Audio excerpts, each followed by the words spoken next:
هل يمكن لجملة عابرة قيلت كمزحة أن تهدم قصة حب وتلغي زواج؟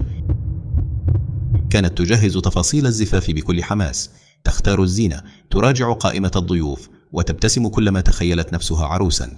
هو كان معها في كل خطوة، يشاركها الحلم، يطمئنها، يعدها بأن القادم أجمل. لم يكن يبدو عليه أي تردد، كان هادئا حاضرا، كأنه عاشق لا يريد شيئا سوى أن يراها في ثوبها الأبيض. قبل أيام قليلة من الموعد تغير كل شيء. جاءها في المساء وقال بصوت خافت: لن نتزوج. سكتت، ظنت أنها لم تسمع جيدا. ماذا؟ الزفاف بعد أيام. رد بهدوء: قراري نهائي، لا أريد أن أكمل. لم يشرح، لم يعتذر، لم يترك لها سوى الصدمة. انهارت، بكت، حاولت أن تفهم، لكن لا جواب. ثم بعد فترة وصلتها رسالة منه، قصيرة صريحة كأنها خنجر في صدرها: لم أنس ما قلته لي يوم سألتك إن كنت ترينني فارس أحلامك. قلت إنك قبلت بي لأنك لا تملكين خيارا أفضل، وأنك لو وجدت رجلا غنيا لاخترته فورا. قلت إن الفقر يولد الفقر، وإنك تخشين أن تعيشي حياة فقيرة معي.